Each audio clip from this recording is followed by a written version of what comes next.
Experience. Pat Mayo Experience. Pat Mayo Experience. Pat Mayo Experience.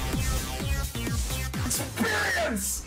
Welcome to the Pat Mayo Experience, presented by DraftKings. Arnold Palmer Invitational DraftKings picks, preview, weather, finalized, one and done in the finalized betting card. The bets will get even more finalized in the newsletter later on Wednesday, because maybe Tambo can fill me in on what I should do, but I'm still on the fence between a few things. I don't have that much action down right now in the outright market because I want to talk through the weather, the T-splits, and everything that goes along with it before making some final decisions. And some of the numbers keep slipping, but I'll go through what I have so far. The finalized betting sheet is going to be in the newsletter. The DraftKings Listeners League, you missed it. It's full. All 3,500 spots have gone through, which means the Players' Championship, we're going to get at least 5,000 spots coming through. So you'll probably want to get in early to that, because if this one filled so quickly, by the time we even did the DraftKings pick show, you better expect that the Players' Championship is going to fill very quickly, okay? FantasyNational.com/Mayo. Today is Wednesday. You get the weekly with that 20% discount for using /Mayo. You can build all your lineups,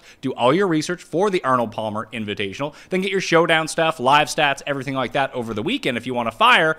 But you also get till next Wednesday, which means that you can do all your research and build all of your lineups for the Players' Championship as well. It's a 2-for-1 at FantasyNational.com, FantasyNational.com/Mayo. Tambo, when you go back and watch this later on, you should smash the like and sub to the channel. I will. And give me your favorite. I mean, you probably don't need to. We'll talk through your favorite sleepers, but everyone out there should. I read through them all. I read the comments. Well, just don't have a lisp, because if you have a lisp, people will comment on your lisp. It was an audio problem on Jeff's end. Bad connection. Bad connection, good engagement. Bad connection, good engagement. But no, Jeff didn't actually have a stroke, if people were wondering. He's okay. All right, good. Yeah, he's just Florida man now. You won an NBA queue again. You have 2 of them. 2 seats, yeah. Solid night. Battle, man. I don't think many people can say this. You got, your fate is in the hands of Kelly Olynyk of the Utah Jazz with 8 minutes to go, and he only needs like 10 or 12 fantasy points. I know, like, points per minute wise and stuff, but, anything could happen with that much time. Close game, everything that it came down to, and was nice to get the job done. Feel pretty grateful about that, and having 2 seats is always great when you go into these events. I won both I tied for this seat and won my previous seat with 2 entries in those qualifiers. So if I can now employ the same strategy at the event in Denver, maybe there's a shot. Win $1 million bucks? $1 million bucks up top, TOC seat guaranteed, where you get locked into it. So yeah, definitely excited for that. I'm excited for you. Maybe I'll fly to Denver. Yeah. Cheer you on. Hey, there's an opportunity. Bring a pennant. Tambo. If you do, yeah, that'd be great. I can get you in. I think I could probably get myself. I think you can. I could probably. Actually, I tried to get into the Fantasy Hockey World Championships when it was in Toronto, and I had to make a call when I got to the door. Oh, for some of the guys inside, I went to the door. It's like, hey, I'm Pat Mayo. I work with DraftKings. They're like, I don't know who you are. It's like, speaking of that, though, that is the same weekend. So if you're there, the NBA live final is Saturday. The NHL live final is on Sunday. I only went to the live final for hockey because it was legitimately 3 minutes away from my apartment at the time. It was at the Air Canada Center in Toronto. I was like, oh, perfect. I'll just walk down. I've never been to Denver, but I hear it's an excellent spot, so I'm excited to get there. Yeah, I was chatting with Levitan in Vegas last week. Because my wife said, because I want to move to the States, obviously. And I'm like, I want to move to San Diego. I just want to move somewhere where it's not cold ever. That's all I want. And she's like, what about Denver? I was like, well, it can get cold in Denver, I'm pretty sure. Yeah. But he kind of gave it the hard sell. He's like, hey, you can play golf in the middle of winter. It's just 300 sunny days a year, 300 nice days a year, 65, not shitty ones, but snow or cold or whatever. It's like, man, sounds better than where I'm at. We shoveled to get in here. You did. I'll say that. I got you the path. You didn't even walk on the path. A great host, yeah, always helping me out, and I didn't even go through the path. But hey, I don't think you'll see that many days you have to shovel if you're there, at least from my understanding. There'll be some, but not as many as we get here. In the interest of fairness, we have not had to do much shoveling here either. Yeah, my back feels good right now. Yeah, back is fantastic. Very light snow. But let's get into the weather, because talking about the weather in our personal lives, let's talk about the weather in Orlando this week. Always a wind-infested tournament, and it's looking especially bad this week at Bay Hill. Yeah. We know it's a long course. This will tend to make it even longer. But Friday and Saturday Friday especially looks bad. Yeah, Friday looks the worst. Friday looks the worst. Saturday also looks pretty terrible right now with gusts up to 30 miles per hour. But the consistent flow, Friday PM, you're going to get, as we talk about it on a Wednesday, 21 mile per hour sustained winds with gusts up to 30. In the before noon, it's gusts up to, it's not going to be easy. It's 23 or something. So just because you do a PM AM stack doesn't mean your guys playing on Friday morning have it easy. They just don't have it as bad. Right, and they can all make mistakes. We have the best players in the world here. I mean, the best players can come through in the wind as well. We've seen JT do it already countless times, the PGA Championship, the players. We are, by the way, you mentioned it at the top, but we're 1 year away from we're 1 week away from our 1 year anniversary of getting the players wrong, even though we tried, right? So we saw that week. Our biggest takeaway, though, that week was pretty obvious. We said it, 93 or 91% of the field or something, 93% didn't stack at all. Maybe that's fine. You didn't technically need to if you got some of those guys through. But at the end of the day, I think there is merit to stacking both sides. The reason being, especially here, PM AM to me looks better. Like you said, even though it's on the AM on Friday, it's still pretty rough. The PM looks really good on Thursday afternoon. Friday looks much better. Thursday in general just looks pretty decent. I'm okay with it. As I said, it's nothing too serious anyway.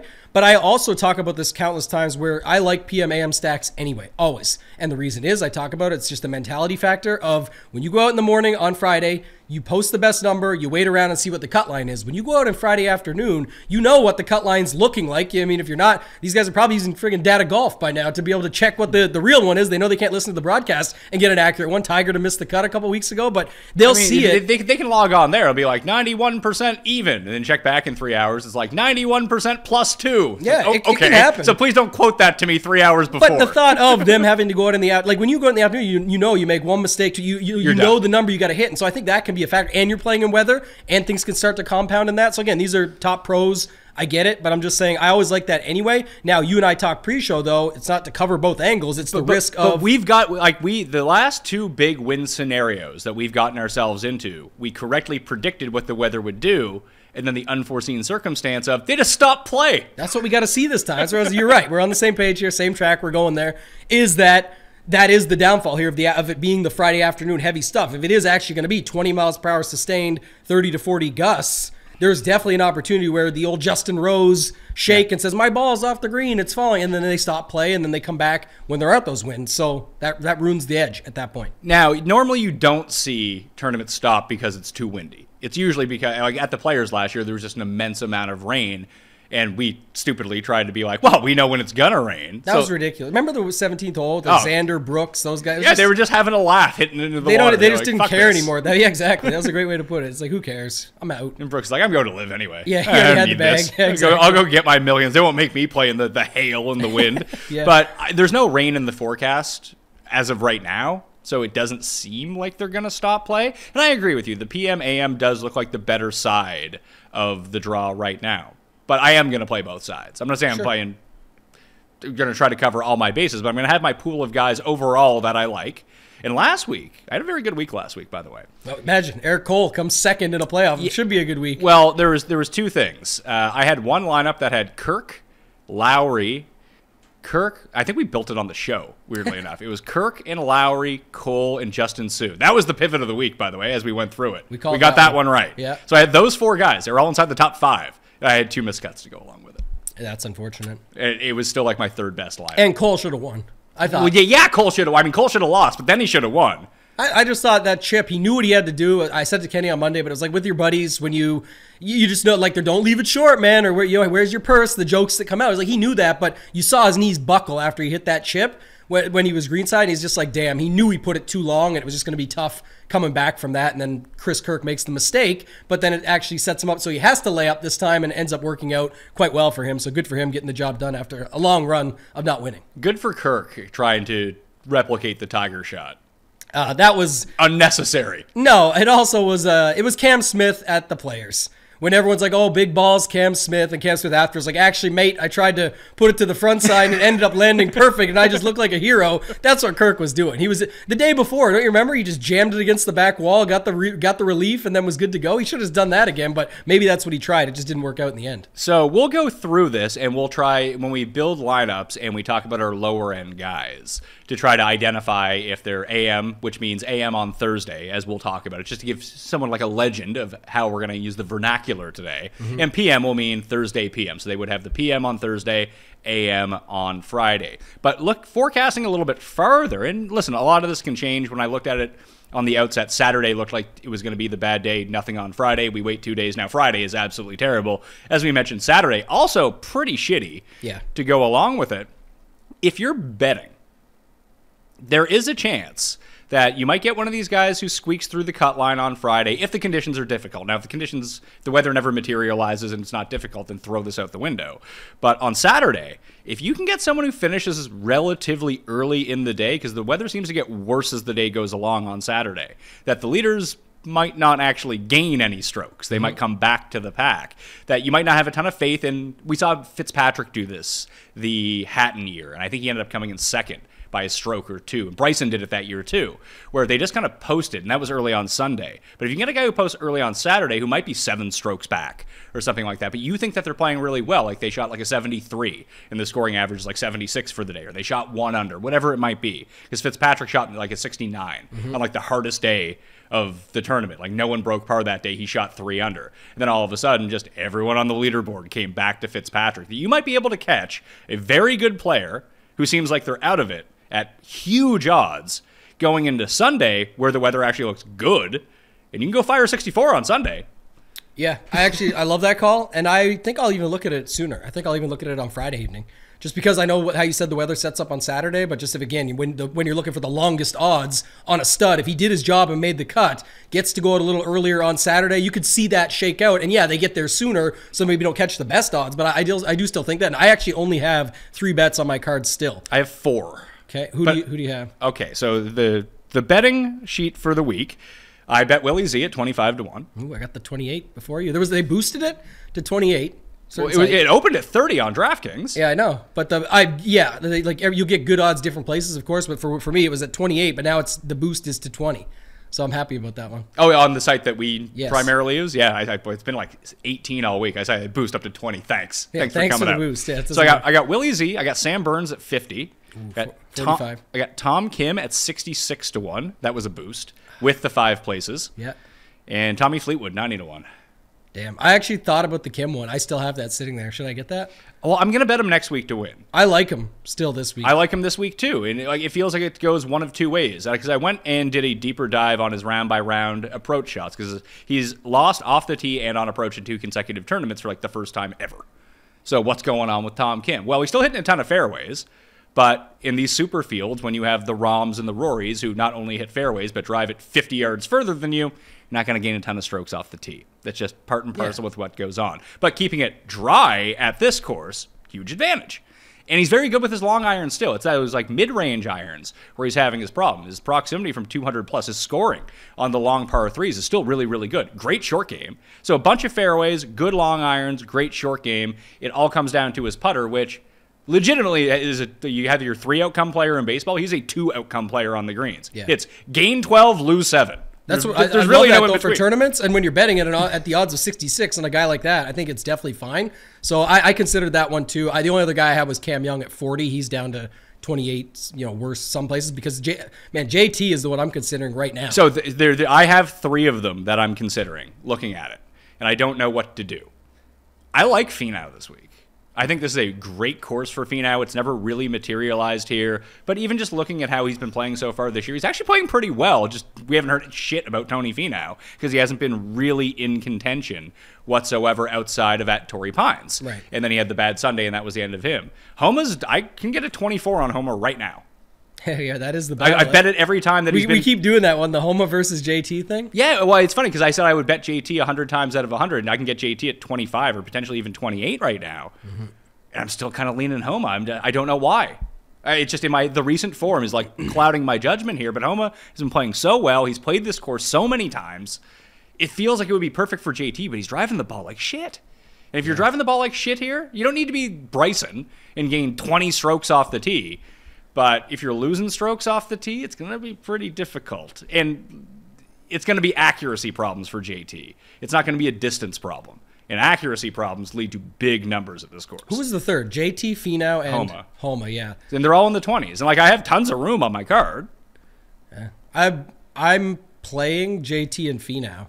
So in DFS, I like them better because they don't necessarily, you can get them into so many different constructions. It doesn't matter. You could start with the 2 of them. You could start with one of them. You can use them as a second in. Just different ways to use it. But for the bet, probably Homa. Now that we're saying when you're getting the way you've played it out, we're going to do one and done in a second too. But the way you've played it out over the past few weeks talking about it, Pat, is that when JT's 10 points higher, I'm going to take JT. When they're almost the same, No, but I went the other way. I always said if they were the same, I'd bet Justin Thomas. Or sorry, yes, that's what you said originally. That's true. So now I feel like a giant hypocrite, and I'm letting all this recency bias seep into my mind, but it's hard to deny the form that he has right now. And even just look at some of the guys who've won this tournament in the past. Where else have they won? Torrey Pines and Quail Hollow.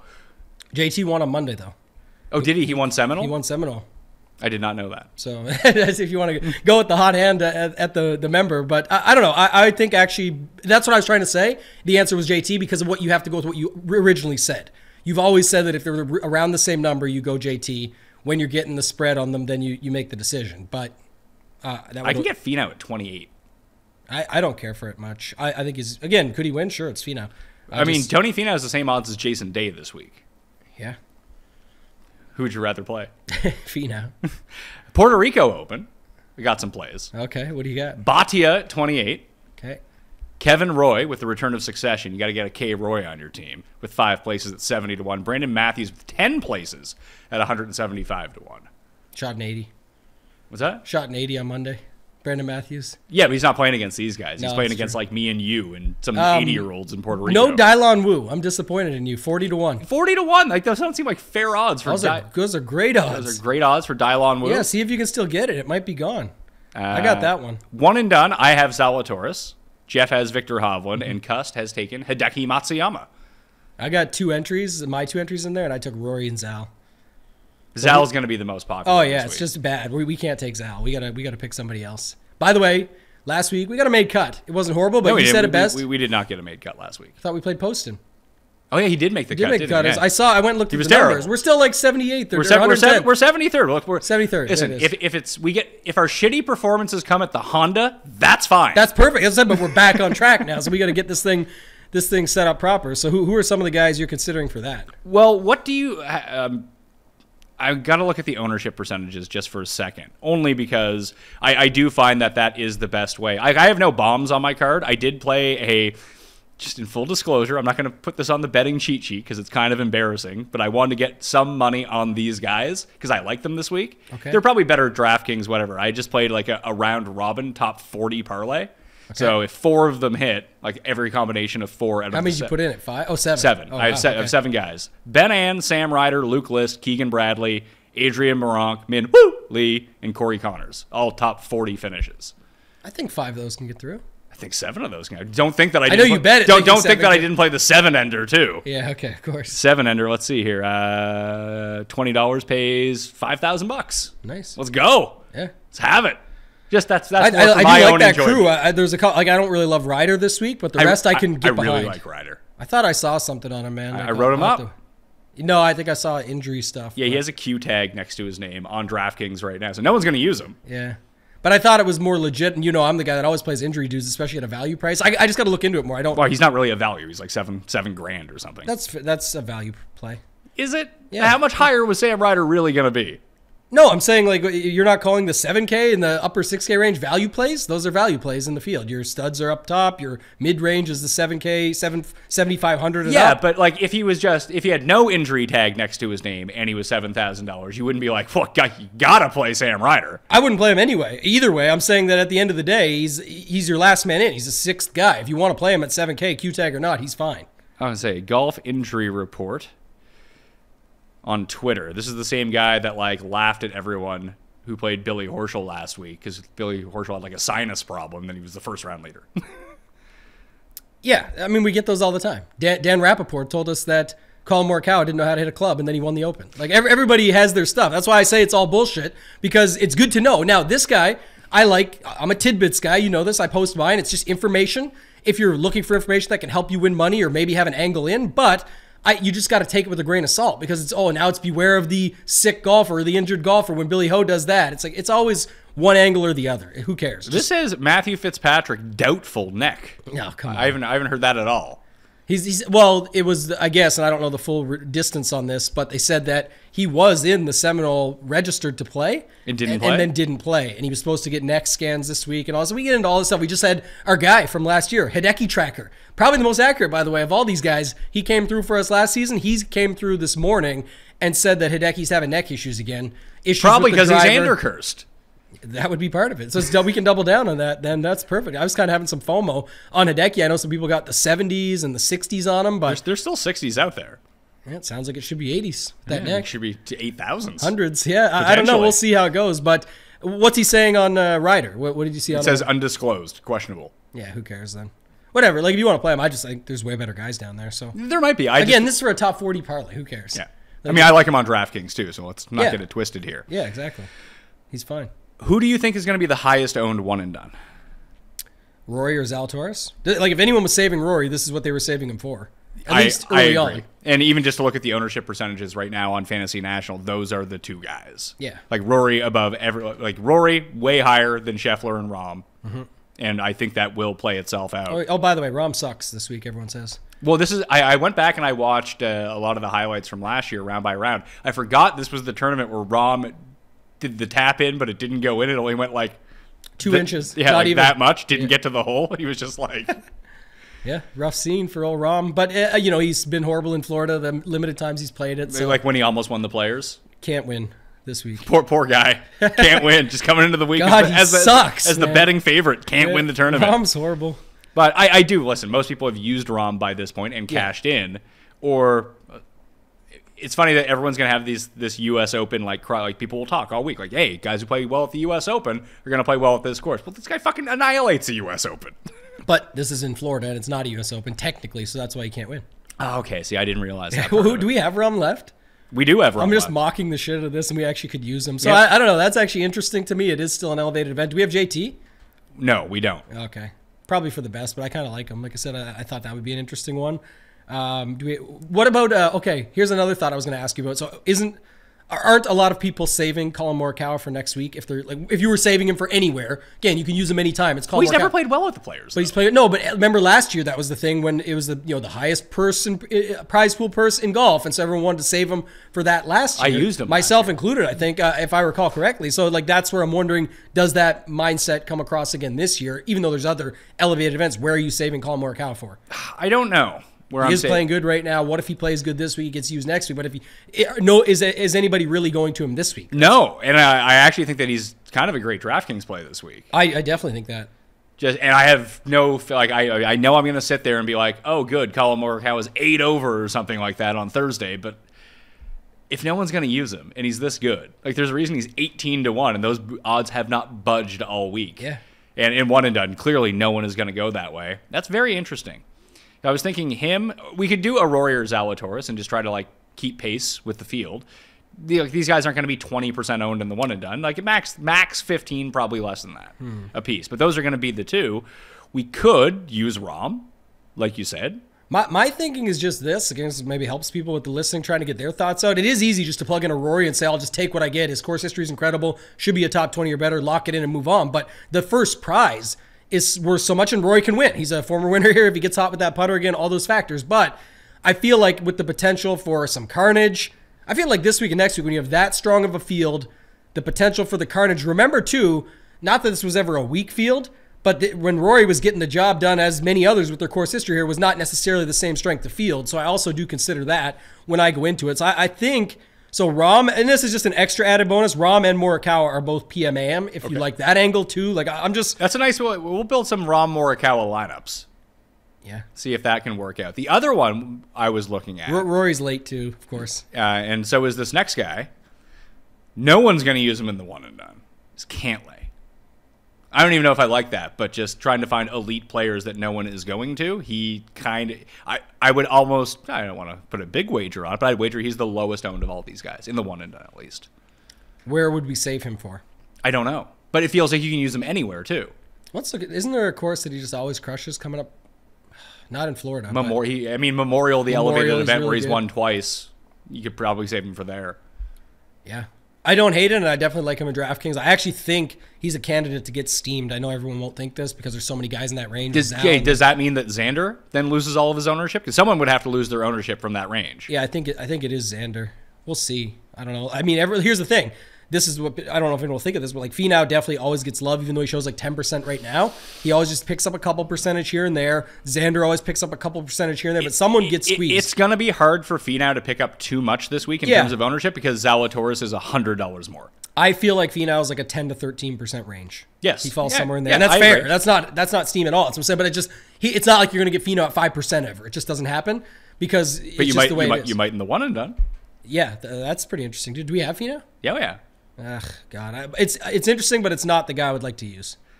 Let's just put it that way. So who do you like? Rahm, Kawa, at the top. Cantlay. At the top, we have Rahm, Rory, Zalatoris, Cantlay, and Morikawa all available to us, as we do with like Xander, another very unpopular pick this week, I would assume.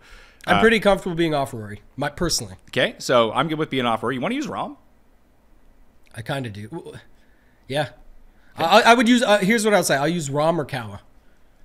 If you can wager that in your head. Like you said, the one thing that stuck with me too, you're talking about like the 18-1 hasn't budged. Like, I guess it leads to, we're going to make the pick, but I'm not going off board for no reason here. But like the around the green stuff this week, that's going to be a knock on a guy like Morikawa. But you know what around the green is very important, obviously, especially in conditions like this. And if wind picks up and all that. But I mean, we saw him win the Open Championship doing like the same thing.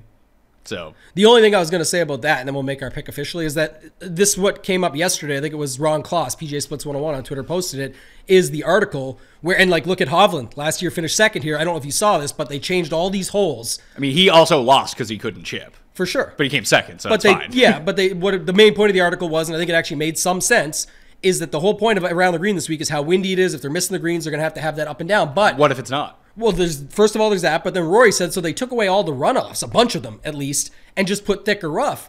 And what ends up happening in that scenario is it just becomes down to more luck. Like, do you have that shot in your bag? Yes, these guys are pros. Do they know, like, they can get lucky or get unlucky with it? Of course. So then when more of that comes into it, it's less to me about that than what everyone else is angling for it. And then our guy Joe, Tour Picks, he posted, how does Data Golf have this? Like, why are they not valuing around the green? Again, doesn't mean they're always right, but it really wasn't relevant to them. And I wonder if that's also part and part with it, where it's like, it's maybe not as important. When luck is more involved in that, I just want the ball strikers, man. Like, I just want a guy like Kawa that can drop it in there and should be better in these conditions no matter what, and then can find his way around and get a little bit lucky here and there too. So there is also the idea that when you go back and look at the players that have won the most and done the best at this tournament, again, like guys who can scramble, and it's usually the Euro scramblers who can get out of these like weird lies because they tend to be more creative players. Like, that's just how it works. Why they do so well at the Open Championship, because sometimes guys on the PGA Tour are so used to, here's me, there's the hole, here's the flop I'm going to hit, here's the low burner I'm going to hit. Not, I know that I can't get the ball near that hole, I'm going to play it out here so I can get to 10 feet and then go make that putt, instead of running it by into the rough again or something like that. Euro players and international players tend to be a lot better at taking their medicine and thinking about it more strategically. Proven here too. Rory, Hatton, Fleetwood Fitz, all those guys. Great history. Yeah, and they're the type of players who would do something like that instead of just go, go, go. But the most important thing this week, no matter how you shake it down, off the tee, putting, whatever it is, whoever hits the most green in regulation is probably going to win. Now, yes, there's a ton of wind, and that's a problem for guys who are generally elite at doing that. But that's how you save yourself all this trouble. And that's why I like Zalatoris so much. That, he might miss. I watched him 3-putt from 4 feet on that review I was watching yesterday. God, it's so bad when he does this little shaky thing. It did not inspire confidence in the bet whatsoever. But it's okay. I don't care if he misses a few 6-foot birdie putts, as long as he taps in the par putt, because the other guys are going to have 6 feet or 10 feet for par. Yeah. And that's the thing with Morikawa too, is he can get that hot and just hit every green regulation. That's how Hovland did it last year. I agree. He didn't really have to chip because he just hit all the greens regulation. That's why. So this back to our one and done to close it out. That's my argument. If I'm between Rahm and Kawa, which it sounds like we are, and I love Rahm for your point. I like Finau too, by the way. I don't think I can get to it. I'm going to play him in DFS for sure. I like your call. I like if you want to bet him, but I'm saying we don't really have anywhere to say, like, you can play Rahm anywhere. You could play Kawa anywhere, but I don't see where we're saving Morikawa for versus Rahm. We can go to the Memorial instead of Cantlay that week. We could use, Morikawa's won at Memorial and lost in a playoff to Cantlay, too. You could save him for there. I like Morikawa at the Masters, personally. Okay. What about Cam Smith? Only shot to use him. One of your only shots to use him. I don't know. Cam Smith couldn't even beat Chucky 3 Sticks in the Live Tour. Sucks now. So you watched it. There you go. You're caught. You watched Live, Pat. No, I don't know. Okay, so let's go Rahm then. Let's be done with it and just play the big game. Rahm it is for Rahm us. can't win. We mocked his ass like everybody else. He's going to come like T12, and we're going to be like, fuck, we could have used him in any other tournament this year where he won. Bad mojo. Let's go. John Rahm. John Rahm. We're in 73rd place. Let's get up to 10th or something like that. Oh, it's be huge. Where we would have been if Homa had beaten Rahm at Genesis. That's true. Now we reverse it. There's the guy in first place now has hit 3 winners in a row. I know, it's unbelievable, some of these guys, the runs they go on. But hey, if Rahm falls apart and comes second this week, that's fine. We'll still take it. Yeah, I'll take the second place finish. But that's the one thing about, like, people are like, oh, I'm out of the one and done already. It's like, no, you're going to have to hit winners if you had any chance to win to begin with. Yeah. The guy that just hit 3 in a row, chances are he probably doesn't hit another one the rest of the year. Did Probability dictates that that's not going to happen. Did you guess a winning score, like dollar amount on any shows that you've done? What do you mean? Like, do you think 30 million gets the job done this year? Like, who do you think wins? How much money do you think the one and done winner gets to? Oh, fuck. I have no idea. What's the leader at right now? 9 or something. 9 million? Maybe 10 even. I don't know. I didn't check it updated. But. Yeah, but you have to think that, the guy at Dane 1995, so he's 10 years younger than I, $9.6 million is currently in the league. Off 3 straight winners. So you have to think that he's probably not going to be able to replicate these 2 months for the rest of the season. Mm-hmm. So the winner's probably like 20. If you give me 23 million right now, if you give me like 17 million, that might be good enough. I was going to say over under 22.5, and you said 23, so we're pretty close. But I could see 17 winning too. Yeah.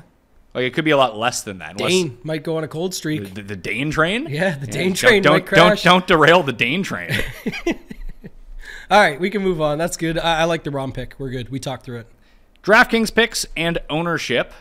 Looking at it right now, I did want to throw this out because people have been asking me. Past 24 rounds on windy as fuck rounds, as is the filter on fantasynational.com. Fantasynational.com/Mayo to get that Wednesday to Wednesday weekly. I recommend the annual membership with the 20% off, but you can always upgrade if you do like it, but use it for API, use it for the players. Do you know, sir, who is the best tee to green player in the field per round over his past 24 rounds of wins over 17 miles per hour? I have no idea. Who is it? Paul, you want to take a guess? Keegan Bradley. Of course, there you go. I mean, Kyle Westmoreland is actually the best, but he only has 2 weighted rounds. Yeah. It's Keegan, Finau, Rahm, Thomas, Connors. Rahm. Connors. I like Connors, too. I like Connors as well. Is Connors getting steamed up? I don't know. Probably he's been good at these are the types of courses that he's good at. Again, all of the shitty putters in your life, a few of them are going to burn you this week, but these are the ones, the good ball strikers, shit putters. This is their type of event. Oh, -6 is going to win? Perfect. Corey Connors is live. Yeah, I love that. I do love that. And he's in the 7Ks, but he's upper 7Ks, which I kind of like, so yeah. Sung Jae is just after him. Ben An is up there. Morikawa is up there. And then there's a $6,300 player, and this is where I wanted to start. Normally I don't start at the very bottom. Charlie Hoffman. No. It's not. It's not Chuck Hoffman, who has like the great course history. Well, he's 6,300, so I thought you were going to go there. It's someone he hasn't put together 4 full rounds yet, which is pretty problematic when you're trying to win tournaments. But 6,300 allows you to do a lot in your lineups, correct? In a small field event with only 120 players, at least 53 players are going to make the cut. And it's been 1 bad round per tournament. But the other 3 rounds have started to look really good. And some of the things that he does well historically are starting to come back. Webb Simpson. Mm-hmm. Like the overall numbers, like when I'm just looking at his chart, they look really bad. But to look at him round per round, it's 1 bad round that's sinking. The eye test looks very bad too. He's hitting every fairway again, though. Yeah. Like the driving's getting a lot better. The irons have started to pop up a little bit. He can't putt to save his life. I don't know what happened there. And if that continues, he lost 8 strokes at this tournament last year in 2 rounds on the greens. But we just remember Webb being the best putter, then the shittiest putter, and then all of a sudden he became the best putter again. Now he seems to have reverted back and being the world's worst putter. But I kind of like using him over the Charlie Hoffman course history. Yeah. But the acronym, the initials for Charlie Hoffman stand for course history. So that could be a thing too. But I'm going with Weber if you're picking one there, and you have to. But what about Paddy the Batty? Came through again last week, made the cut, gets the price drop again. If you just want to win all the money this week, I was just not going to say it because I feel like I'm giving away too much information. But like, there's a top 5 player in the world at $6,100, so you can just play Thirsty Lawrence and be on your way. Oh God, Thriston, your boy, Thirsty Thriston. Just Thirsty Lawrence. You caught the W on him that week, didn't you? Oh yeah. Okay, good. I played him at the Open Championship last year too, where he was good. He makes a ton of birdies. a ton. Even on hard courses, he makes a ton of birdies. He'll give them back. Don't worry about that. Yeah. But, I mean, out of all the guys at the bottom this week, like you could say, oh, in his splits, Tyson Alexander plays really, really well, whatever. Like, No. Thirsty Lawrence is a real player. Like, he's someone that might pop up to the Masters this year if he can get himself in and, like, be like, oh, shit, he came ninth. Like, he's one of those guys. Like, these South African guys that play over in Europe, we've seen it a bunch of times, whether it be with Charles or Grace. Like, he feels to me like the next wave of those type of players. He already has a win in Europe. He's played well in a major. He's $6,100. Like, you want to play him or you want to play Peter Malnati at this course? Justin Lower. Like, these are like scrubs on the PGA Tour. This guy's actually good. I'd play Lucas Glover. The glove? Yeah. I kind of like him when he comes out here, and he's got a good history himself here. But it just, to me, it sets up, like, again, it's not, I'm not going crazy with this range anyway, but he's actually got 7 for 10 made cuts, 7th, 10th, 14th in the mix. Like, he's had some upside here, so. Like, Lawrence is 81st in the world rankings. These other guys are like 300th. Yeah. I got to boost him up big time to get him in my stuff, so I don't see it. Yeah, I assume I mean, there's no data on him, so the projections would have to be bad. There's a lot of data on him. All in Europe, though, which is, I assume, is weighted very poorly versus a Lucas Glover if he had a good event against. Well, that's where I think people don't get it, and they do it backwards. The thirsty Tristan Lawrence data is going to be in very bad strength of fields for the most part. He's got a couple good events you talked about, the major Euro events, certain ones. I mean, yes. he has two technical PGA fields. Right. He came 24th in Scotland last year in massive windstorms. And that's a good field. And then he played at St. Andrews and came 42nd. And he was top 10, I think, going into the final day. Yeah, those are at least the two really good fields. I'm saying when you see like his win data and all those stuff that would boost him into that stuff, it's typically against fields that aren't nearly this strong. We have the best in the world here. Sure, but I also do think that he probably has more experience, especially recent experience, in shittier conditions and at shittier courses with stupid rough than a lot of these guys do. You know, they're the prim and proper PGA. You think that Pearson Cootie is playing in the wind? His dad will build a dome around the golf course so the wind doesn't windburn his face. Is he in this field? Oh, yeah, he's the same price. He's $6,100. Oh, God, yeah. I don't see it, man. I don't see all these guys down here. We'll see, like... I'm playing Lawrence. Star next to his name. All right. Adberg? World's best amateur? Good, very good amateur, yeah. He actually rates out better for me, too.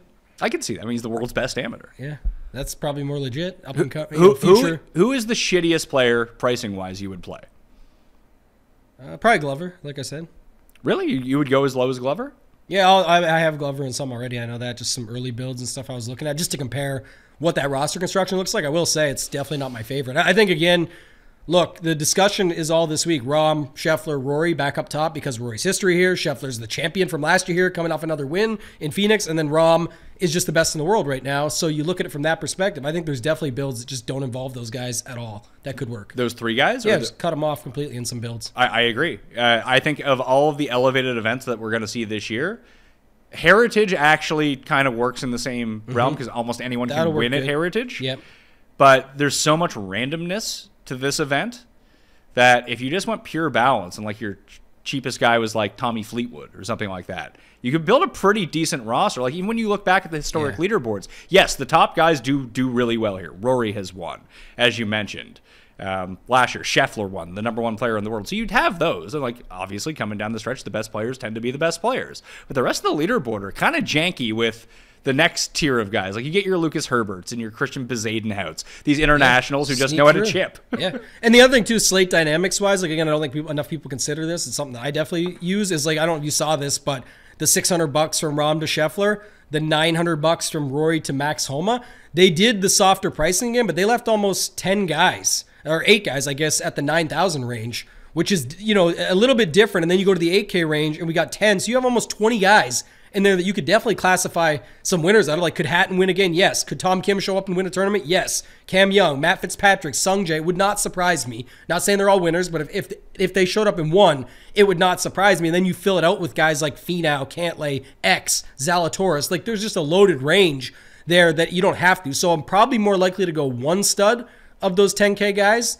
and then go from there, or just skip all 3 completely versus building with 2 of them, because I don't love the 6K range nearly as much, and that's kind of what a Lucas Glover or Tristan Lawrence will do for you. Also AM for Thirsty Lawrence. AM PM? Yeah, he's AM. For some reason, I didn't put him in my top 40 parlay. I kind of forgot he was in the field until I was like, oh yeah, here are the picks that I wanted to make this week. All of my sleeper guys, those top 20 guys that are top 40 guys I talked about, they're all AM PM. Ben An, Sam Ryder. Moronk's actually in the Minwoo Lee is another one who starts in the AM. Moronk at 72 is actually a PM AM guy, so he'll end up in some of those splits for me. So here's the lineup that I built initially. Like we used to call it the shitter guy lineup, but I just put down like, who do I feel the most safe with? Not necessarily the most safe, but like what lineup do I like that I can get to? And I ended up going Homa, Zalatoris, Finau. Homa, Zal, Finau. Fleetwood. Oh, this sucks when this does this. Fleetwood, yep. Ryder and Ben An. That's no win stacks, no nothing. That's just me looking at names. And I know you don't like Sam Ryder, but I do. And I don't like Ann. You don't like Ann? Really? No. Why? No. Just don't like him. It's a no-putt event. Yeah. You can put Luke List into a spot then. Yeah, no, I'll use that. I want to use this as a baseline, then build what we actually think can beat it. But that triple 9,000, there's going to be such a... Because Hatton is what, 84? Yeah. 83. He's 83. Hideki is 82. Not that I think that he's going to be super popular. Mitchell is 8,000. Connors is $7,800. We'll see what people make of Fitzpatrick. Day is $8,500. That I don't think you're going to see a lot of people, because of what the bottom end of your roster looks like, that the triple 9K I don't feel like is going to be necessary for people, because they can turn that triple 9K very easily into Rory and Day rather than Finau and Zalatoris or something like that. Interesting. Yeah, I saw it kind of the other way. I saw it where everyone thinks that 3 9Ks might be sneaky, because if you're fading the 3 big dogs, you feel like you're doing something crazy, but I don't actually think it's that sneaky, and I think a lot of people will be happy to start like Zalatoris and then pick your choice of Homa, JT. Like Homa's even getting steamed up, so it could be like Zalatoris, Xander, or Cantlay, and then pick one more above or below. But maybe we do see like a 2-9, 2-8, 2-7 as well. Here's the, I'll throw in what I think is the most, and this will probably project out to be the best. Although Day probably projects better than Hatton, I think people will use Hatton over Day when it comes down to it, or use them both together. I think both get a lot of yeah, love, like it's an either or both situation for a lot of people with those two. But I think the most common start is going to be Rory, Zal, Hatton, and then figure it out from there. Let's see, Rory. So we can build what we think people will do with that. So Rory, Zal, Hatton. Fleetwood has to be getting all the love at 7,500. Is he? I don't care what the sites say, to be honest. I'll just go with what I know. Well, Woodland 74. Yeah, it's Keegan Bradley, Tommy Fleetwood, Gary Woodland are the three. I think with all the by buzz. the time I got to make a note on my own sheet, so I remember this for later. But I definitely think by the time it comes around, Fleetwood has the ownership. Just my prediction. I think that makes a lot of sense too. He's 7,500. I think he's a good play. Yeah, like it looks awesome. So it's not saying it's bad. I'm just saying I think that's how it shakes out. So again, you have to make your decisions based off that. So now we have double 7,100 for 2 spots. Looking at the ownership, I gotta go down here. Woodland I have projected for around 15%, and like in that range-ish, give or take a few, at 7,400. And other than that, there's no one that really pops out from lower than him as a chalk type play. Hoagie at 73, maybe. Minwoo, I think, is going to pick up some buzz. Luke List will be popular amongst people who use optimizers and modeling, but he's not going to be popular amongst the general public, because they'll be like, oh yeah, that guy can't putt, let's not use him, which might actually be the proper move here. Could be true. Bez is down here. One thing I haven't seen yet, though, Pat, is that this range is usually pretty peppered, and especially these names. When you think of Aaron Wise, Alex Noren, and Brian Harmon, the past few weeks, anytime they've been in the field, and even, I think, wasn't last year where, Harmon was extremely owned at this tournament and then failed, but I'm not seeing the ownership going there this week. Instead, I'm seeing it go in that Fleetwood, Woodland, those type of guys in that mid-range, so I'm just not sure how you see it actually shaking out, but I guess... I think it's just going to be spread out. Everyone will be like 4 to 6%. That'd be great. Do you like documentary Damon? No. It's U.S. Open style course. He just watched a documentary on Netflix. He played so good at the U.S. Open. You know who I just watched? Who? Eric Cole. Gosh. Why not? He's won the member championship at this course before. There you go. Like, I think just play Eric Cole in Florida. Maybe. Like this is where he played his entire life in Florida. He's so used to these greens and these conditions as well. I just think he has a lot of experience versus, I know a lot of these guys live in Florida, but dude's been playing on the Florida tour for fucking 6 years. Yeah, this is what I keep saying. Everyone's like, oh, he's a stud now. Look, did you watch him on Sunday? Yeah, it was awesome. You've been liking him since the start of the season, so it's like at least I'm staying on my same side on this one, and it was great to see him do it last week, but man, this range has better guys. There's a reason he's a 34-year-old rookie and was playing for $1,200. I mean, it's an excellent story. Won $1,200 on a mini tour like 2 weeks ago, and then comes out and wins almost $1 million, and probably could have won, should have won the tournament, but didn't. But I'm not playing him after that. Like, it was just, here's what I said to Kenny on Monday. I'll get your take. Justin Suh, same price. We pegged him last week. It's not like people are going back to him heavily or anything. What was more? So you lose in a playoff after having a chance to secure stuff up, everything. You still get a big paycheck, but you lose that. It's got to be a little bit heart-wrenching. And then Justin Suh coming in with full momentum, finally getting a top 5. He was back in the day sitting in the chairs with Hovland, Morikawa, and Matt Wolff at the time, and he was the forgotten dude. Matt Wolff played okay on. He played okay on the tour last week. Let's get him back. But I mean, I would go back to Suh again for me at the exact same price. I would take a chance on guys down below. Smalley, Bramlett had one bad. Talking about Webb, Bramlett had like one bad round. Before that, he was crushing. One thing I learned with Eric Cole on the weekend is when I back some of these guys, it's how Raza always plays Denny McCarthy, that it's kind of nice to have some guys who can putt in your lineup from time to time. Yeah, sometimes it works. Sometimes it's like, this is nice. Yeah. And as someone who was tracking Justin, is it Suh or Sue? I think it's Justin Suh. I thought it was too, but other people are like, no, it's like Sue from Swingers. Maybe if I'm wrong, so be it. I don't really care. You know, not to be rude. I'm saying like I don't care if I get pronunciations right as much as do I make money. Yeah, do you make money? That's what I care about. So. I wasn't sure if you knew or not. But I don't know. It's I know he gained like 8 strokes putting last week, but I just think that he's going to be very good on these greens. Yeah. And I think that's going to save you even if you don't have your best stuff. Making a few 13-footers along the way is really going to help. Where man, Suh couldn't make a fucking 3-footer. Yeah, but he was dialed in and he was right there. What about when he starts making? That's the other angle of that. Actually, thanks for bringing that up.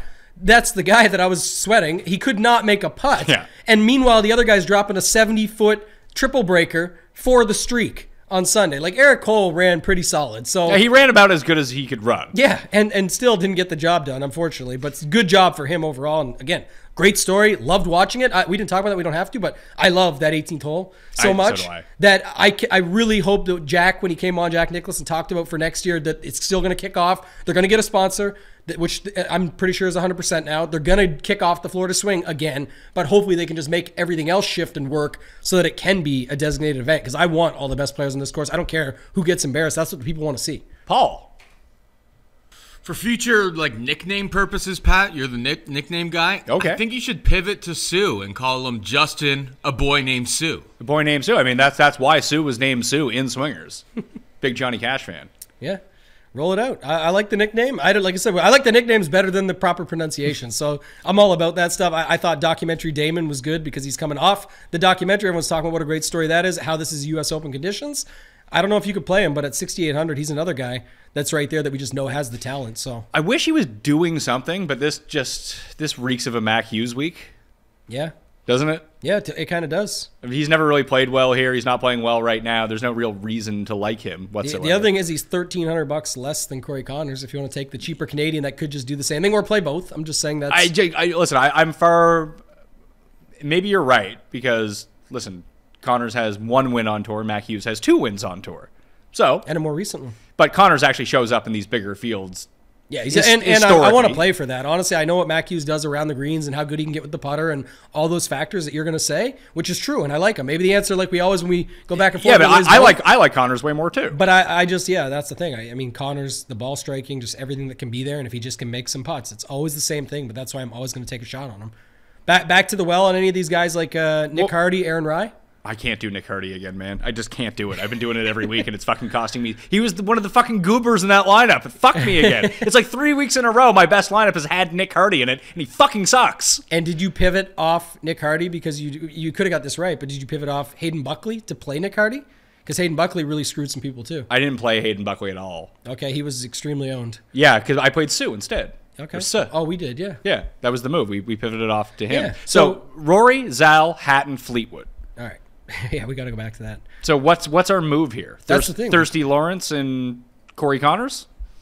Let's see what that looks like. Does it work? Well, I know it's not going to project well. You can get up to 8,100 now. You can go Sam Burns and Thirsty Lawrence if you wanted. Keith Mitchell and Thirsty Lawrence. Who do you like better, Burns or Mitchell? Burns. I like Burns too. I bet him. But I actually like Mitchell too. I think the answer could be both of those guys. All right, well, we can't play both. We only have $7,100 per player.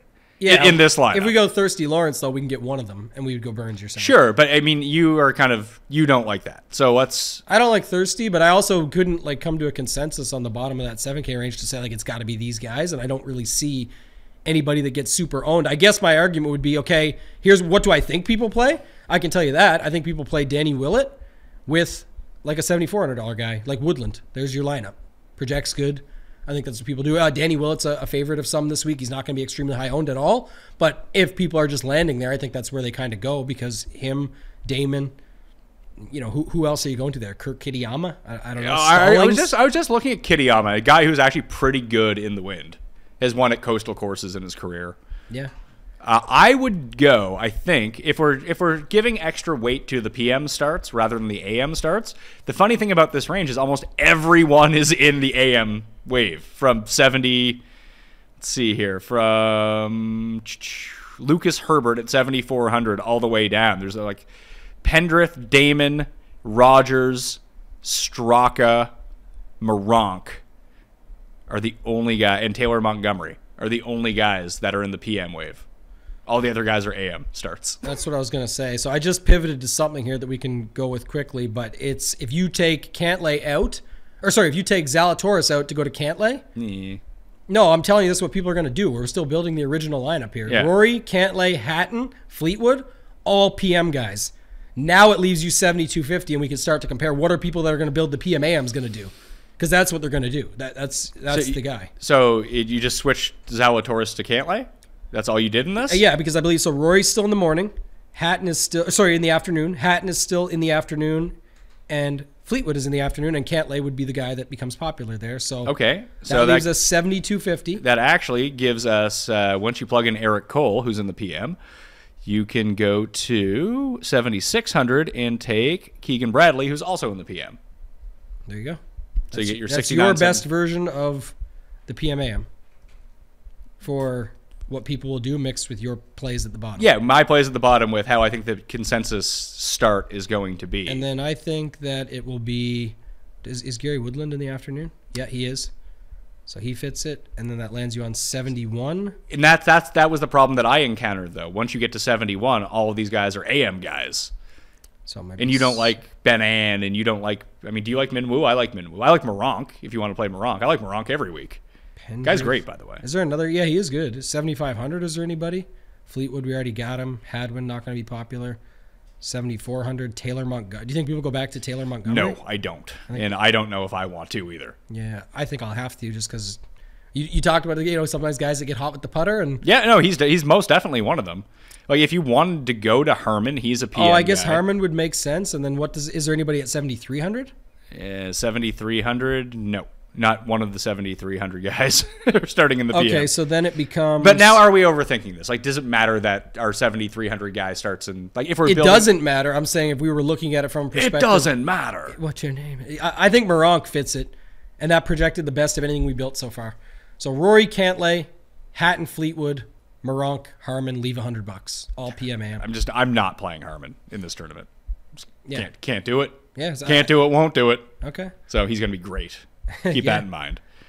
Yeah, that's what I think. But what can we do off Cantlay? Who's the other guy below? Well, now, can't we just scrap this and just build what you want to build? Yeah, Like, for sure. Well, I mean, this is an example of a PM-AM lineup that you can, like, that's what we were doing with the stacking. Of the top-end guys, so the quote-unquote bad wave, which might not turn out to be the bad wave. Right, we're just thinking what others are going to be doing. Let's build the contrarian AM-PM. Because it's very easy to do this. I wanted to build the contrarian PMAM. Your okay. Rom Kawa version. Oh, yeah, because they're right. PMAM, and you wanted to build that. So Rom Morikawa? Yeah, let's see what that looks like. Yeah, Rom Morikawa. Wow, 7,250 just like that. Thirsty Lawrence. He was AM. Oh, is he AM? That's not good. Adberg, the world's best amateur. Adberg. You can get him in there. Any interest in going back to Aaron Rye this week? I do. Yeah. I actually like him again this week too. Maybe he'll be my new Nick Hardy. He's AM and Hardy's PM. If you want to put Hardy in this lineup, but fuck that guy. We'll say real quickly on Rye. I know it gets dried up pretty quickly, but this guy, man, he put everything to 3 feet last week and just did not make a putt. Hopefully he can make the putts this week. But he's great at scrambling. When he's not hitting greens, He scrambles. It's how he won the Scottish Open back in the day, like a little bit. So I don't know. This is tougher though, man. I mean, will it as a part of this? I know that you said he's going to be popular. Other people No. I don't think he will be. I just think that people are like, he makes sense. We could plug Willett in. He's definitely not going to be popular. It's just when you hear people having to pick guys down here. What's Zach Johnson going? I know he's another guy, not going to be popular, but I've already heard mention of him a few places. He's morning for this lineup. But. Yeah, and for the PM AM that we're going to continue to do, Willett is PM. So yeah, he fits. I like that. Do you like Pendrith at all? I think so. Pendrith is the king of out of contention heater front nine Sundays. I think he was 6 under at the Honda, then he gave it back. Remember he did the same thing at Pebble and got himself a top 5? He went like 5 under on through 9 and then just gave it away on the back, but so what? Okay, here's a PM guy that I play every single week, and you best believe he's going to make my lineups again. Who is it? And don't worry if he's 11 over par at one point, because he's going to storm back. Higo, man. Higo loves birdie. DraftKings-wise, dude outscores his position every week. Yeah, plug him in. Is he PM? He's PM. So you go Willett and Higo. I didn't even know he was here again playing. He just keeps playing. This guy's amazing.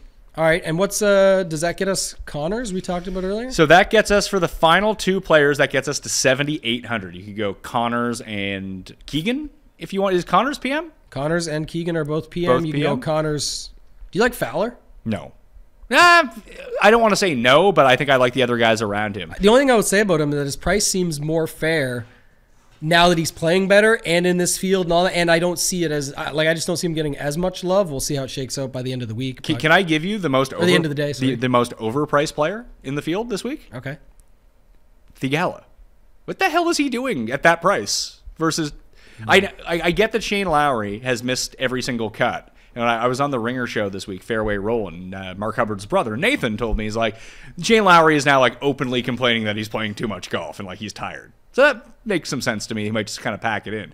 But if you could like draw up a venue and course with the history of the types of players that do well here, doesn't Shane Lowry like check every single box that you would want? Yet he's coming in on 4 missed cuts here, 5 missed cuts here. Yeah. What I don't he's get 7,900. Is this, He's the same as Theegala.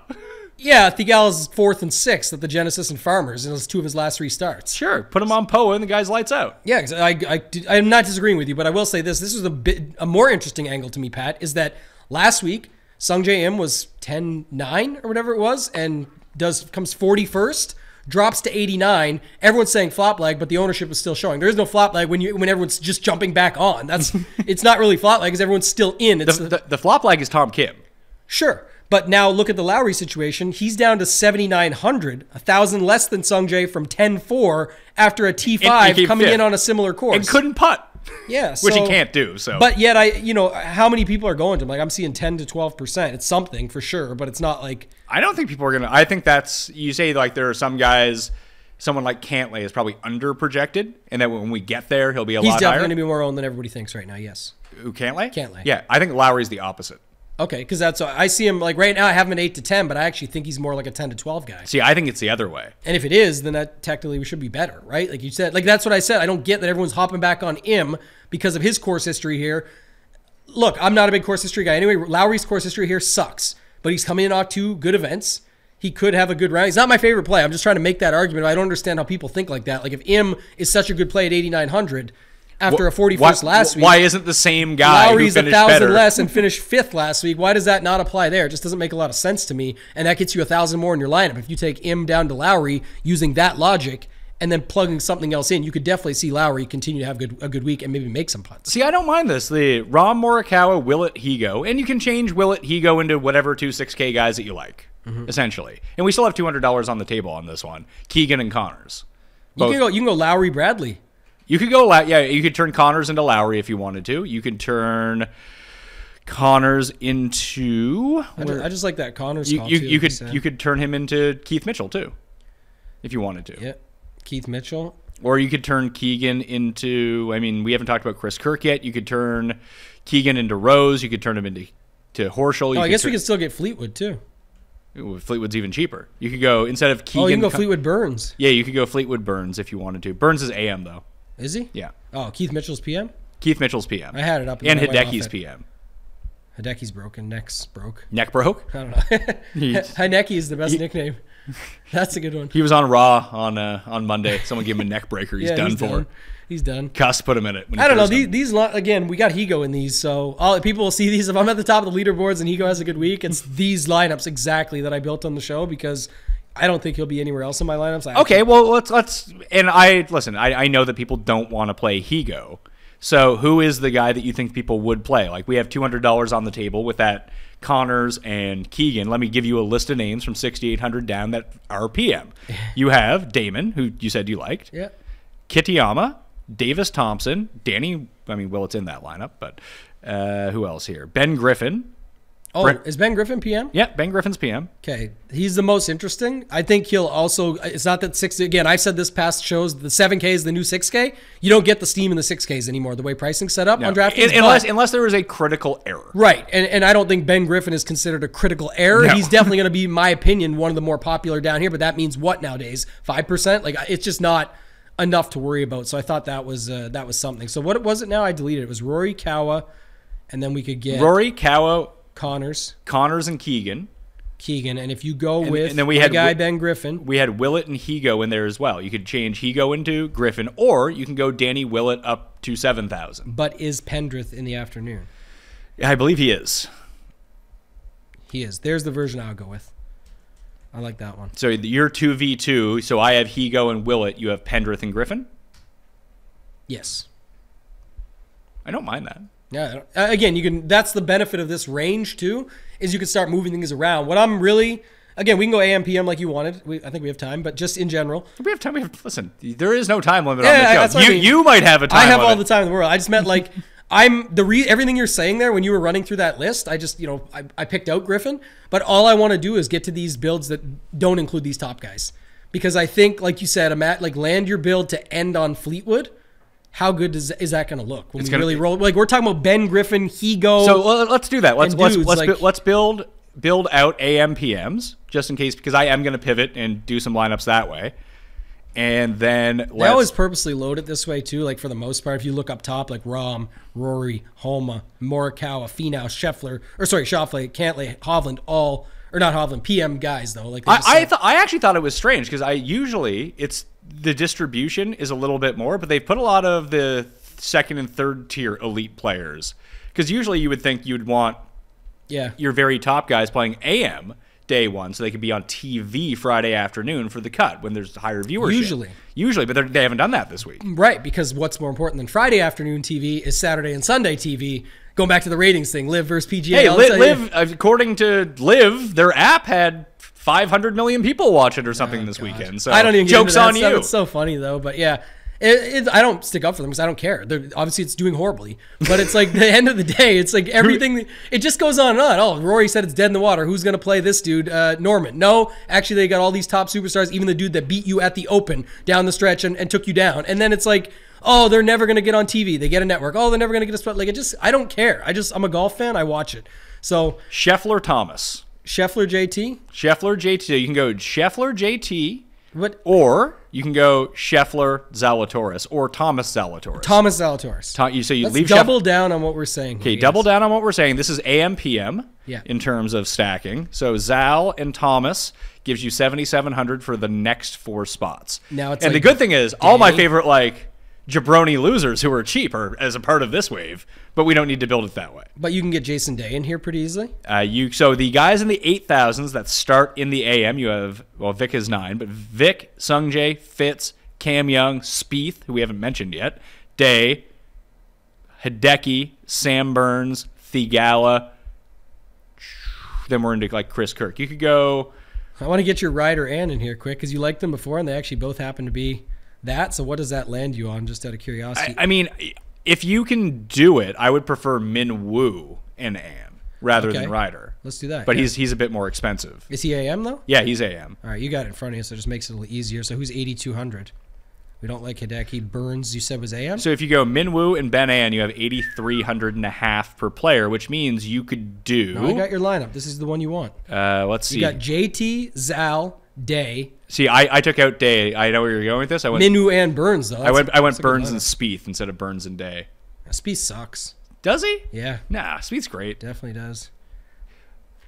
versus that range. If he who would you rather cheer for, Jason Day or Jordan Spieth? For my lineups, probably Jason Day because I can't get to Spieth. But you're gonna get to Jason Day? Sure. Yeah. Has Spieth been that bad? I don't know, but he wasn't good at Genesis. He was good at Phoenix. Dude can't putt anymore. That's a real problem. But we've seen this time after time with Spieth.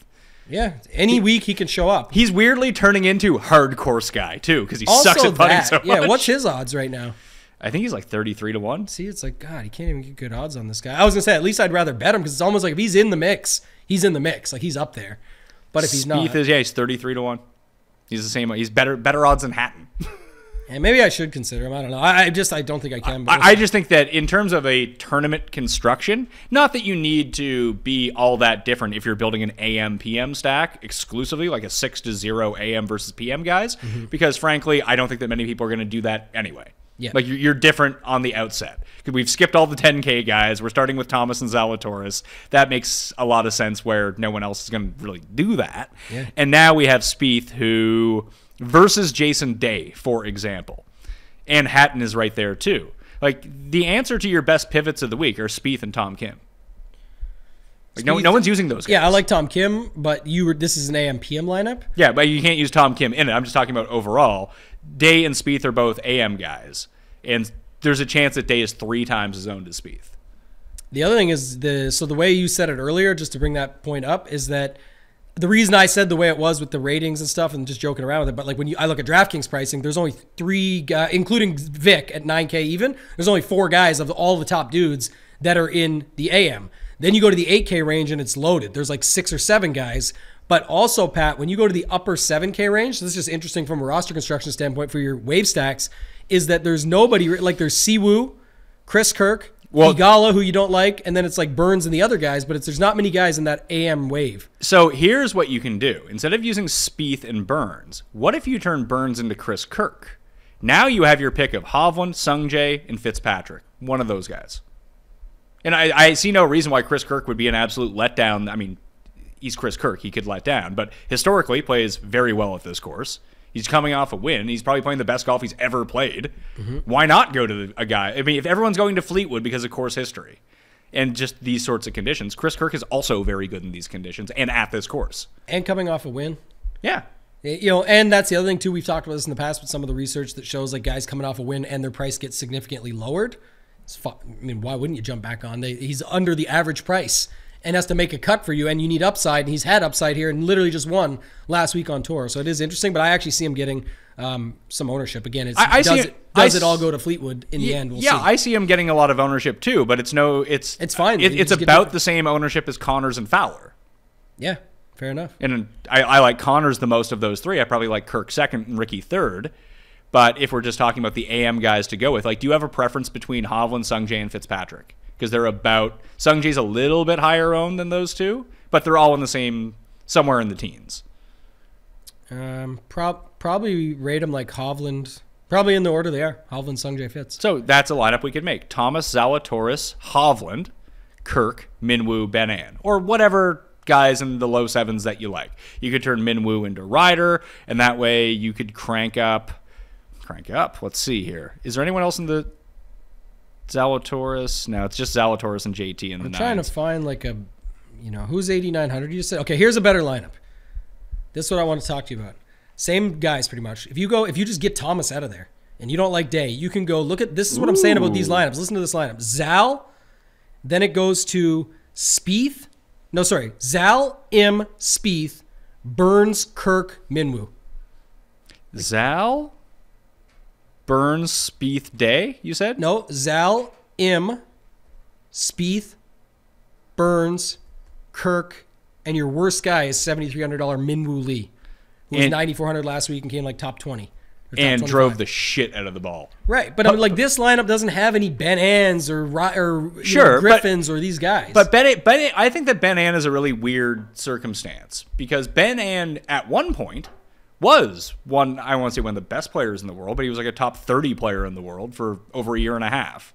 And then he had to go to the... What year was that? Like 2007, 2017. Okay. He was good. He lost in a playoff to Cantley and Bryson at Memorial. Like, he was good. He almost won the Wyndham. I remember that. He drove right into the bushes. Like, what are you doing, man? Yeah, like just keep it out of there. He's another guy that if he's winning this tournament by 2 strokes with 1 hole to go, expect him to hit it in the middle of the fucking pond. Yeah, get on that hedge. If you're wondering when it's time to cash out, it's that. So yeah, I don't hate him. I just, like I said, Minwoo has more pedigree because he's played better in bigger tournaments, be it the Masters or whatever. Minwoo's feeling good right now too. By the way, do you remember what happened? No. He's now into the Players. Oh, he got himself in. Last week secured it. Oh, okay, so I he's didn't like realize me that. winning a live final Q last night. Like that, you get that momentum going. You start to feel good and keep that rolling. And it was also his first ever regular season PGA Tour made cut. He's obviously crushed the 3 of the 4 Masters last year and done very well in the DP World Tour, but came through that. So I don't mind that at 7,300. That's another significant price drop where it's like, again, he was 9,400 last week, rightfully so. And goes I down to played him. 73. I bet him last But week. he actually came 21st or 22nd or something there. Yet, like Sungjae can only get so much drop because of his world rank and betting odds. But I'm saying I do still validate and think of those things in my mind when I'm building out these lines. But this roster, to me, who's the whole? You have Will Zalatoris, Sungjae Im, Sam Burns. These guys are all like 50 to 1 or better to win. So is Spieth, by the way, 33 to 1 or something. Kirk, we talked about it. Yes, the odds are up because it's not likely he wins back to back, but doesn't need a win at 7,700. And then you get Minwoo Lee. Like that, to me, that lineup is solid. So there's one more move you can make here. Let's do it. And we'll drop Minwoo Lee for a player who I don't want to say he's the equivalent because he might be better than Minwoo Lee. But he's also someone out of sight, out of mind. No one has really talked about him. That I've seen at least. You've done the tidbits. You can inform me if other people are talking him up. Take Minwoo Lee out and put in Ryan Fox, who's also an AM player. Yep. So Ryan Fox, as we know, someone who's played well at U.S. Opens, played well at Open Championships, a very good links player. Yep. Played very well on the DP World Tour. He's an Aussie. You always got to like your Aussies, or is he a New Zealander? He's one of the two. Yeah. Either way, from that part of the world. Ryan Fox, recent form coming in, over on the DP World Tour. He hasn't played in India or Singapore or anything like that. 17th, 11th, 20th, and that was usually against the better players in the Middle East. Mm-hmm. Like when Rory and Reed and the Live guys were all playing, he was playing over there against them. So I don't think that, and he's a huge bomber as well. Like, very good win player, very good and he has enough length that if he hits it into the shit in the rough, like he has enough strength to get it out. Like almost the Bryson approach, where we've seen Bryson win at this course in the past. So I like him a lot. I don't like that he's a part of the AM wave, but we're still building AM wave. Now we have the ability to, I believe, how much is Day? He's 85, so that doesn't work. You could get Kirk up to an $8,000 player if you wanted to. Is there anyone at 8,000 that you like? Like, does Lowry work in this lineup? Or is Lowry a PM guy? Lowry's a PM guy. Okay, so as I said, you do fall into a dead range some, but you could get Zalatoris up to JT if you want to avoid that chalk, for example. Like if you think JT is going to be much lower owned and has the win equity there, you could definitely do that. Or you can just keep it at Zal. I guess that's why I wanted to see what some of those lineups looked like. Where now, if we want to just scramble it and mix, we can go to like who are our guys that we like. You like Finau, we like Kawa. You could turn Spieth into Fitzpatrick if you wanted to. Yeah, can you do that? Yep. You could turn Sungjae into Victor and still get Spieth up to Fitzpatrick. So it would be Zal, Fitz, Hovland, Burns, Kirk, Ryan Fox, or Burns, Kirk, Ryan Fox. I don't hate any of this. Again, some people are going to say all these AM guys aren't for them and they're going to go all in on this other way. And listen, that might be the right move. I agree. But to look at it this way, I think that Ryan Fox, if you can trust the stack, and the reason to take him as a part of the AM stack is that he has historically been a very good win player. That in these conditions, he might be able to manage them.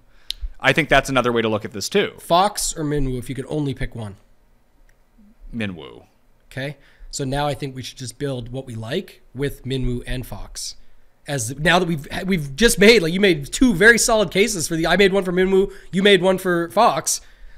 We've been right on our play both situation. Now we've got the 2 value plays that would you really feel that bad about a lineup? In the bad wave. Like if I throw Moronk into this mix, for example. Yeah. I don't think Moronk is quite at the level of player that they are, but he's just behind. And he's a part of the good stack. And he's $7,200. So he's a part of that as well. I did want to do one more of these AMs. Okay. With that same shell, the one that has Ryan Fox in it. Let's take Fox out. Lawrence. Okay, I'm just looking for something for previous. So go back to it. So I'm putting in Lawrence, Thirsty Lawrence. Oh yeah, we should do that because it's in the morning. JT Zal. JT is out. I mean, I just. Oh, you kept just Zal starting. You can get.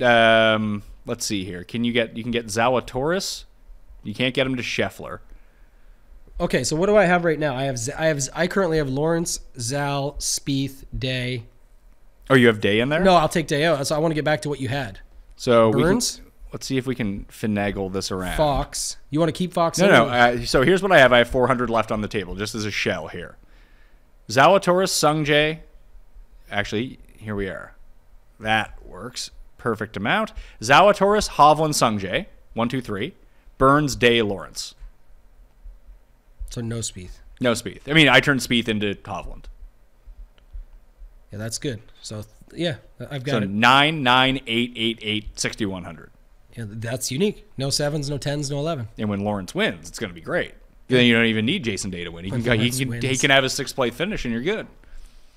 Okay, but now I want to do the studs version of it, so let's go Lawrence. Lawrence Scheffler. No, Lawrence. Well, yeah, Scheffler will be in there, but Lawrence and Fox. Okay, Lawrence Fox. So Min so- Woo. Lawrence Fox, Min Woo. And then we can go Scheffler. Ooh. And you can go Zal. And is Finau AM? No. God, there's no other AM there. It's Hovland. That's the problem. It's Hovland every time, if you like Hovland. No, but it's Hovland JT. Boom, look at that lineup. Scheffler, JT, Hovland, Minwoo, Fox, Lawrence. It's pretty fire. You could turn Tom, and you could finagle it around too, where you turn Thomas into Zalatoris and use Sungjae or something like that, if you wanted to. Yeah, whatever. You can mix and match it however you want, or upgrade other guys down low, anything like that. Didn't we mention someone at...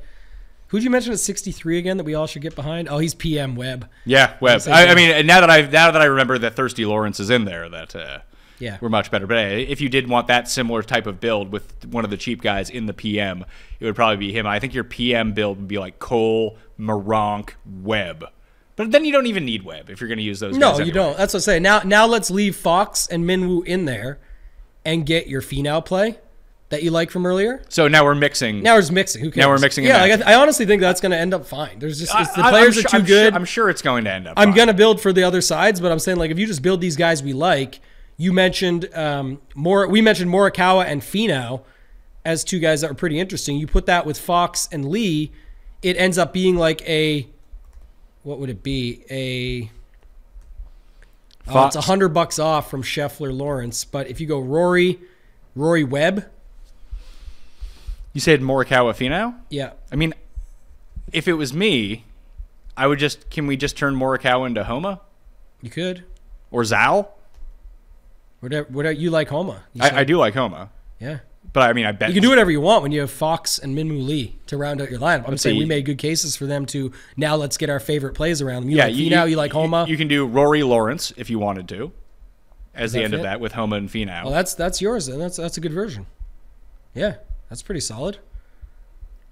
But the thing is now you're not triple punting because those other two guys are 73 and 7, but I'm just saying you are going aggressive with it. I was trying to land on Fox as the finishing point and just say he's got the upside. Let's do that then. I mean, that's one way you can swing it. That's Rory and Lawrence. Like Rory's the third most expensive guy. So you can get Tom Kim Hatton. Ooh. That's pretty nice. You get Homa, Finau, Tom Kim, Tyrrell Hatton, Minwoo, and Ryan Fox. That's decent. I like that lineup. There's lots of other, there's versions of it that you can do. Like you liked Spieth a little bit. You can go him with Burns. Listen, I don't objectively. I think that Hatton's a better play than Spieth, but it's good for tournaments. We're looking at one that's 4 to 5 times as owned as the other guy who is better odds. I can go my guys. I have two guys that I really like this week: Cam Young and Keith Mitchell. Those fit the same thing. That's not the reason why I like looking at these things, Pat. Is because we just said it. What was the one we said that you like was Tom Kim and Hatton? Mm-hmm. Great plays, but that's the comparison. That should be more owned with the Hatton ownership alone. And then if people do talk themselves a little bit into Tom by the end of the day. They're not going to talk themselves into Tom. They're going to talk themselves into Day. Do you think, who gets more ownership, Tom Kim or Cameron Young? Probably Cameron Young still, actually, the more I think about it. Yeah. So, yeah, either way, Hatton, I'm saying, would be higher owned for sure. Kim gets squeezed here so easily. Yeah. Just being stuck between two of the chalkiest plays on the side. That was the build I liked best, and that's why people are like, but you're playing chalk Hatton. I'm playing him with Tom Kim, Ryan Fox, and Minwoo Lee. Plus Finau and Homa. You know what I mean? That's where... So what's the best version... Last one I want to build. The guy that we're ending on is Fleetwood at $7,500. Right. How do we navigate this? Which is cool because we just did where it ends on it. Now we can't, we're saying in our rules here, we can't play Minwoo or Fox or Lawrence or any of those guys. So, all right, let's go to Fleetwood. So I like Tom Kim. He's cheap enough. Recency bias because we just talked about him 2 seconds ago? Well, and I love him. Okay. Tom Kim, yeah. You could do Connors and Keegan. We like Connors for sure. So if Did you get Paul's take on Keegan? I thought there was a rule on Keegan. No, Paul, you're all in on Keegan? Oh, yeah. Best win player on earth, past 24 rounds. We're back on the East, tough course where he doesn't have to hit all of his putts. Oh my God, it builds the best lineup. If you want to get sure it actually rich this week, I have $6.69 on the Pat suggested it. Andrew Novak and Keegan double. $6.69 pays 16,000 and something. $16,669.69. I wish. No, okay. I couldn't work out the math that way. Either way, I can't see how that loses. This lineup probably pays more than your double because it might be the winner. So here's what I have. With the money I had left over, Fleetwood, Tom Kim, Connors, Keegan, Zal, Fino. Correct. Thank you. That's a good lineup. That's it. You got it. And that projects the best, I'm guessing, that we've done so far. Tied for the top, yep. This is the other thing about it. Again, I don't use all this, but just I look off it to get ideas. Is it also has lower ownership than the other projected lineup that's similar to it? Yeah, you're fading the top three. But that's awesome. That's what you want. Even though it's golf projections, I get it's not for everybody. Some love them, some hate them, some don't care. I don't care. I'm just trying to win. I'm saying that this projects equally to the other one that we built at much lower ownership across the board. What is this tournament? This tournament just popped, or maybe it didn't just pop up. I didn't notice it. There's a 60K full round special. Is this a showdown contest? I don't remember seeing that. I thought you were going to say, but it sold out. They did run a 254 max this week.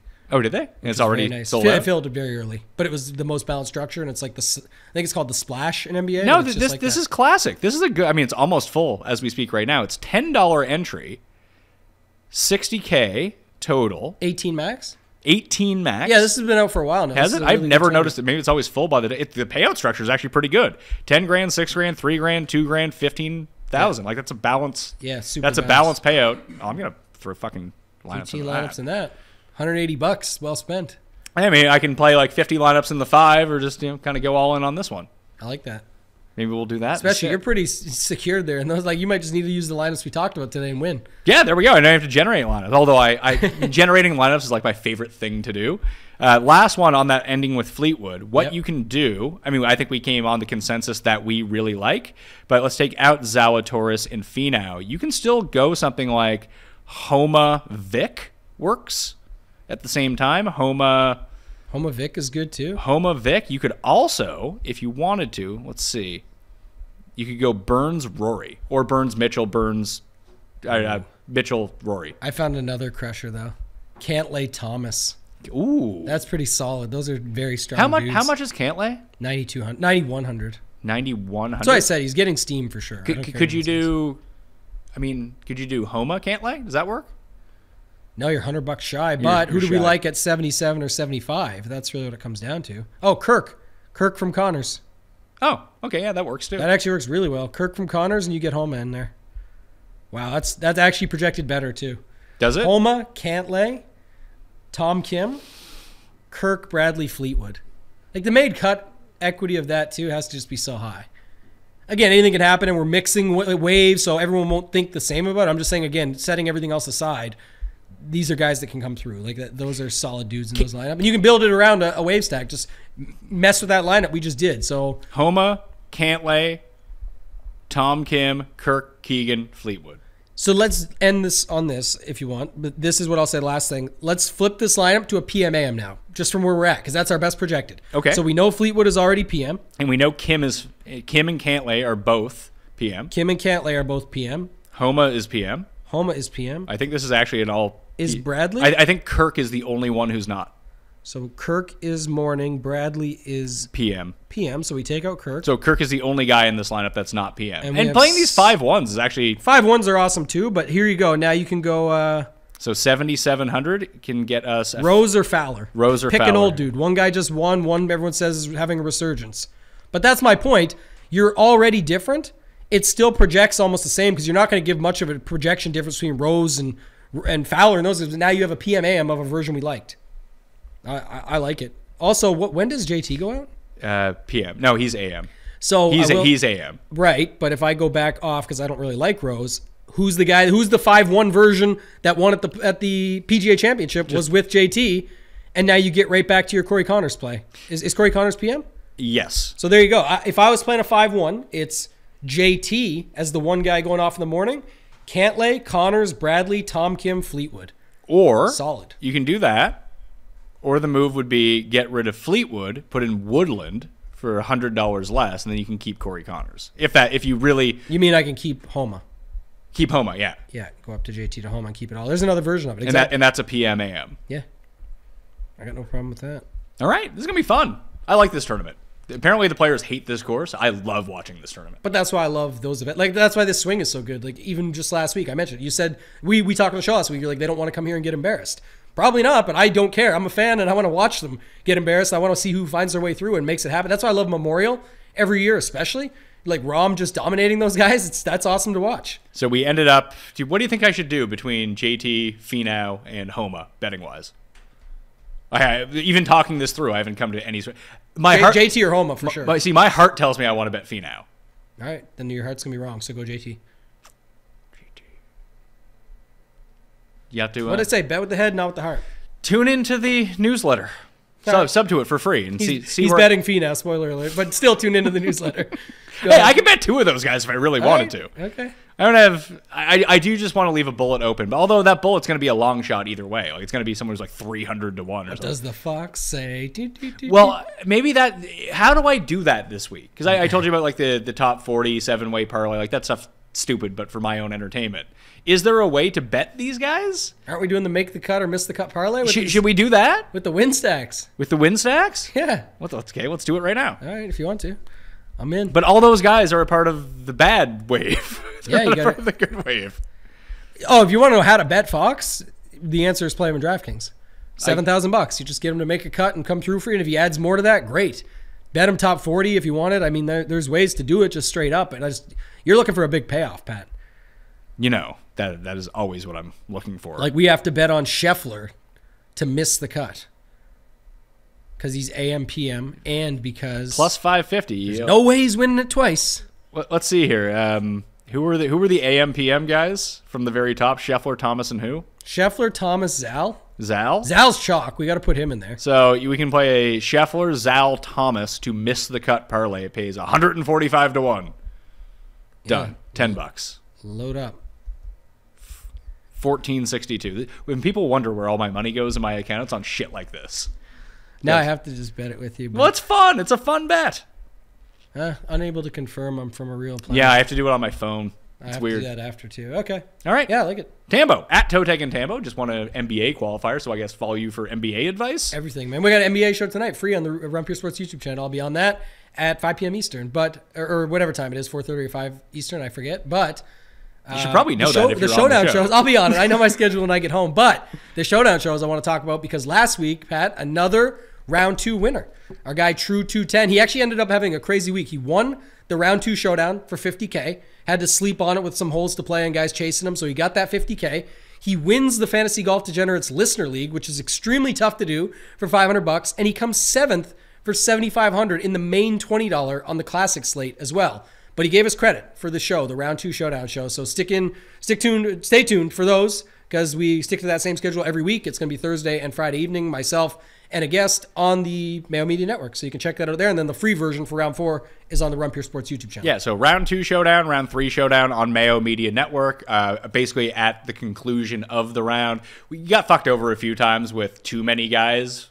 If there's like 30 guys left, people asking about that, like it just you can't, or like we don't even know who made the cut. When there's 3 or 4 guys, we do if-then scenarios and we talk through it the best we can. But when there's 40 guys on the course on that West Coast swing that we had, it was very tough to do it. That's the only time you wouldn't see a show. That's what it comes down to. Oh, amazing. Feinberg's in our DMs right now, like complaining about Keenan Allen and about not going anywhere. He's now that he's in Florida, he's just having a meltdown the entire time. It's fantastic. And he's got a lisp. He's not good. He has a lisp. Yeah, the heat's getting to him. Yeah. It's fantastic news. Yeah. FantasyNational.com/Mayo will get you 20% off. Like I said, the weekly goes Wednesday to Wednesday. Call it a 2-for-1. I think it's like $7 after the discount. Listen, you're going to play more than $7 worth of entries. You might as well generate your lineups in the correct way. All the PMAM information right next to their names to make it very easy on you as well. Listeners League is full, but smash the like and sub to the channel. Download the podcast along the way and sub to that newsletter completely free. Get sent directly to you. So go do that. I'm Pat Mayo. Thanks for watching. I'll see you next time.